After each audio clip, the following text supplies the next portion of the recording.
If you don't feel a sense of connection or a belonging in your place of work, that contributes to burnout as well. The metaphor I've used so many times is I'm Linux in a Windows world, and I'm expected to be Windows computer when I ain't.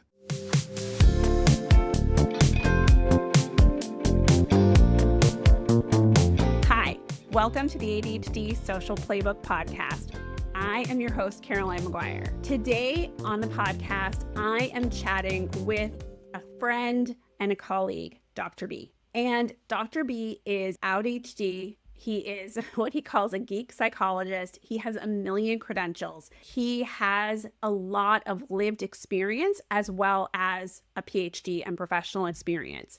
He is formerly of Take This, and if you're a gamer, you know all about that. In this episode, Dr. B and I are going to talk about burnout. He's going to explain that there is very little research on ADHD and autistic burnout, much less than there should be. And he's going to really give us a primer on what is burnout and how do we deal with it. We're going to do a deep dive into this because it is such an important subject for making friends. Let's get into it. I hope you enjoy this conversation as much as I did. Well, let me ask you this. What's burnout? Okay.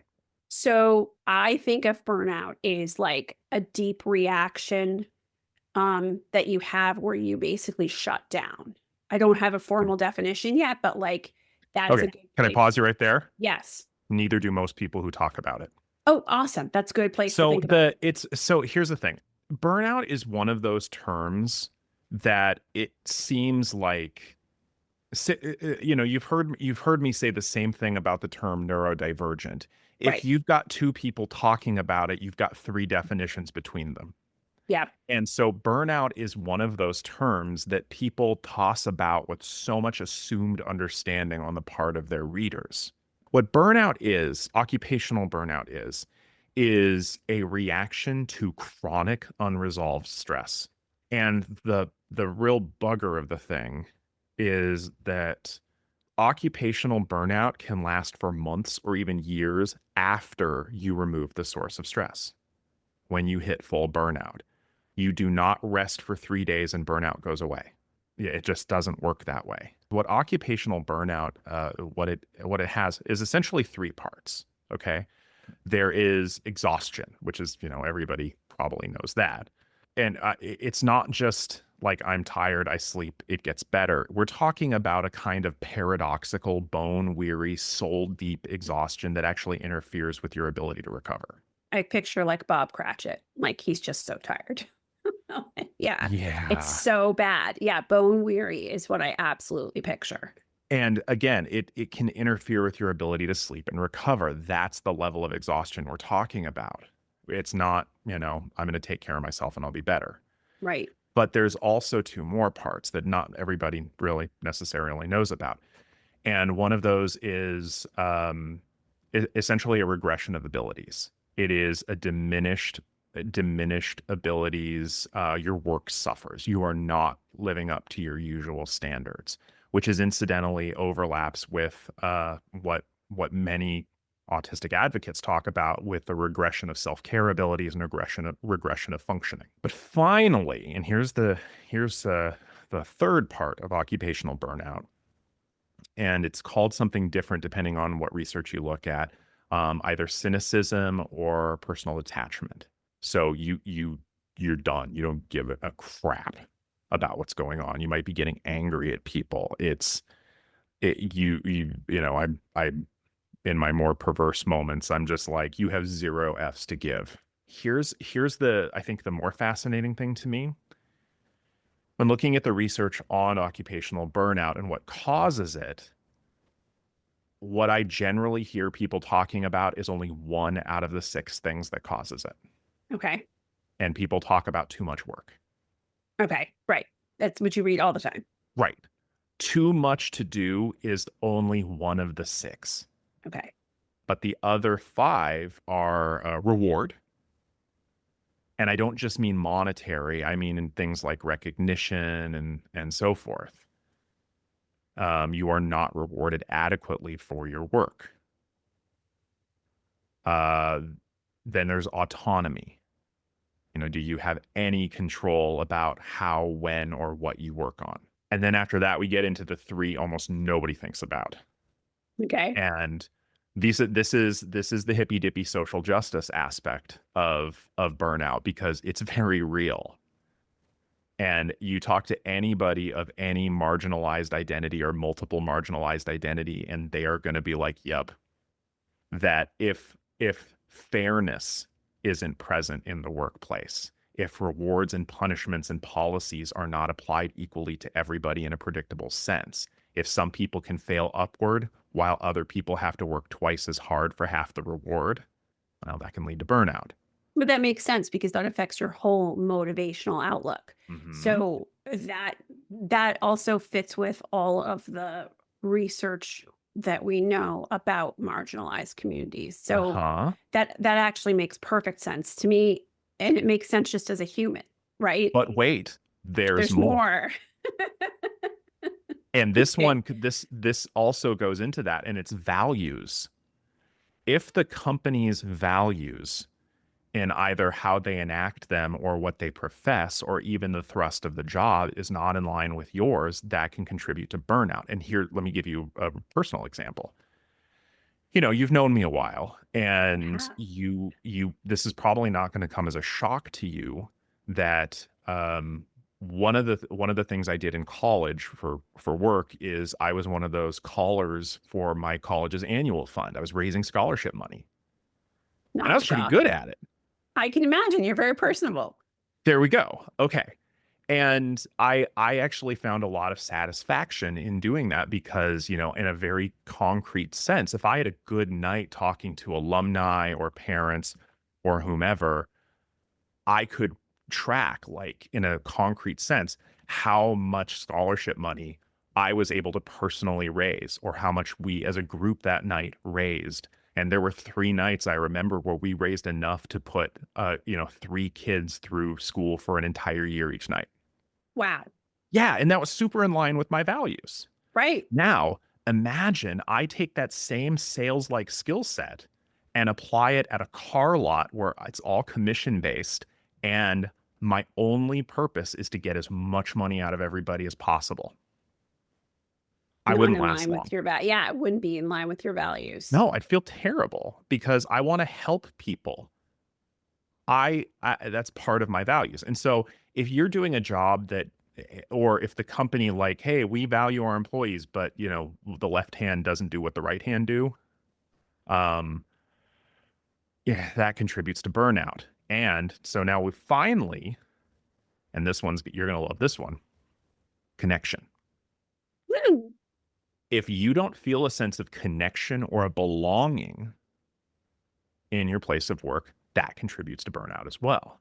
Which makes perfect sense because Harvard just did a big workplace study that I have over there. And one of Mhm. the things they found was that um, you have to feel a sense of connection to the workplace. Like, it's not just you're not Mhm. staying, it's not just you're not happy. Like, it affects all these different domains. Oh, yeah. It's like bring back the free run lunch, bring back the stuff they used to do in the old, past times, pre sort of, economy shutdowns, Mhm. because those things made people feel better. Free donut holes makes people feel more connected because they gather in the break room, they talk to everyone. So, I mean, it makes sense that if you feel no connection, there's no salve to the burnout. Mhm. So here's, if you think about all of those factors that go into it, those are all systemic factors. And this is why you can't self-care your way out of burnout. Right, because you have to change companies essentially. Yeah, the one of the leading voices on the topic of burnout, whose model is actually the one we've been using for 44 years, Christine Maslach. I paraphrase a quote from her that she did in the New York Times several years ago on the topic of burnout, and basically it what it comes down to is, if you're in a leaky boat and you're teaching yourself to swim, that doesn't fix the leaky boat. Oh, that's a good quote. The boat does not get fixed by you swimming.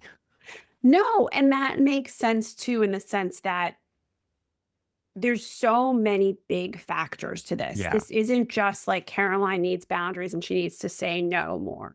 This Yeah. is like my boss gives me more work than I can do. I systemically don't feel we share the values. I feel no Mhm. connection. Like these are big factors. Right. So yeah, this is part of the reason that I've had over the you're aware that for the last 10 years prior to this year I worked in the game industry, and I talked to a lot of companies and managers and so forth about burnout, and they're like, how can we help our employees not be burnt out? And I'm like, it has to be a top down thing, and it has to be done in iterative fashion with your employees. And uh, that's a tough thing to sell to executives. Like, you have to change. You're talking about a lot of hypervigilance and a lot of lagging skills. Well, it's so I want to push back a little bit on that. Push away. There's certain skill. It's not always a lack of skills, because especially um when it comes to things like overwhelm, Right. you can't. I mean, we have sensory sensitivities. You can't skill your way out of that. No, you're absolutely right. You're absolutely right. And so if we think about the model for occupational burnout, Mhm. workload, reward, autonomy, connection, values, and fairness. Well, as an autistic person in an allistic world, tacitly or otherwise, I am expected to function in a way that does not fit my operating system. Yes. I'm essentially, the metaphor I've used so many times is I'm Linux in a Windows world, and I'm expected to be a Windows computer when I ain't. And the amount of RAM it takes to function in a way that is not native to my operating system is extensive. And it leads to, continue with my computer metaphor, it leads to a lot of CPU overheating. So is part of the answer to allow you to be the operating system that you want to be Sure. or Well, that you are I, inherently? yes and no. I mean, here's the psychologist answer. It depends, because it's not like it gives me a free pass to just do whatever the hell I want. Absolutely. Because I'm there with you about that, yeah, right? because the reality is that if I exist in a collective of other people, if I want to exist in any society, anybody who exists in a society or a group of people has to put aside a little bit of themselves, a little bit of the individual for the group good. Just in thinking about the stuff you're talking about. I think just to kind of wrap things up, it's worth distinguishing Mhm. crashing versus burnout. Absolutely. It's also worth distinguishing that there's a difference between the way most folks who aren't professionals use the term burnout because, oh my God, I'm so burnt out, and I'm going to go take a break. That's very different than having clinically significant burnout, even though the words are the same. Um, And our concrete thinkers will actually like making that distinction. yeah. There's a big difference because burnout doesn't go away once you rest, even for 3 days. Right. And so when I talk with my clients about that, I think of that 3-day crash as a more extreme form of restraint collapse. I think it's true. If I go back to mommy burnout, if I go back to the research that I've read, I also think I might want to put something in about what an autistic meltdown is too. Yeah, autistic shutdown, autistic meltdown. Um, and it's worth going into the lack of research or the nascent research on autistic burnout. Authenticity is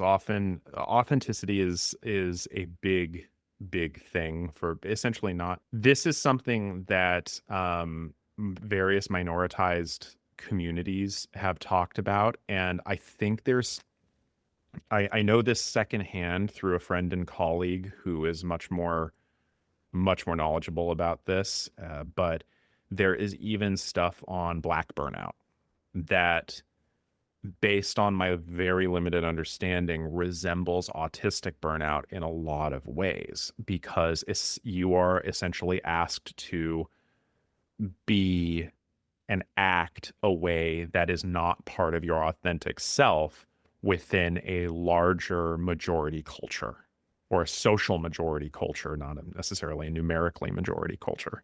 And there are covert and overt coercive reasons that you follow those rules that go against your authentic self. And certainly minoritized communities, ethnically minoritized and racially minoritized communities have talked about code switching for years. And in the stuff I've looked at, I haven't seen really good distinction, consistent distinction between the concept of masking versus code switching. And that's a huge chunk of it. The question is, do I have the privilege of being my authentic self? Right. It's not just like be it. Right. Because being your authentic self comes at a cost, especially if you are someone of a multiple minoritized identity. Mm-hmm. We know that autistic behaviors, regardless of who they come from, are stigmatized and are more, a person with autistic behaviors is more likely to have fewer friends and be ignored and judged harshly. Right. Now that differentiates it, that manifests extremely differently for me, again, as a middle-aged, articulate, white cishet dude with multiple letters after my name who specializes in this topic. You are amazing. All of that came just right out of your head. You don't even have to refer to anything. You have a great memory. All right. Thank you so much. And enjoy being back from your trip. Back to routines.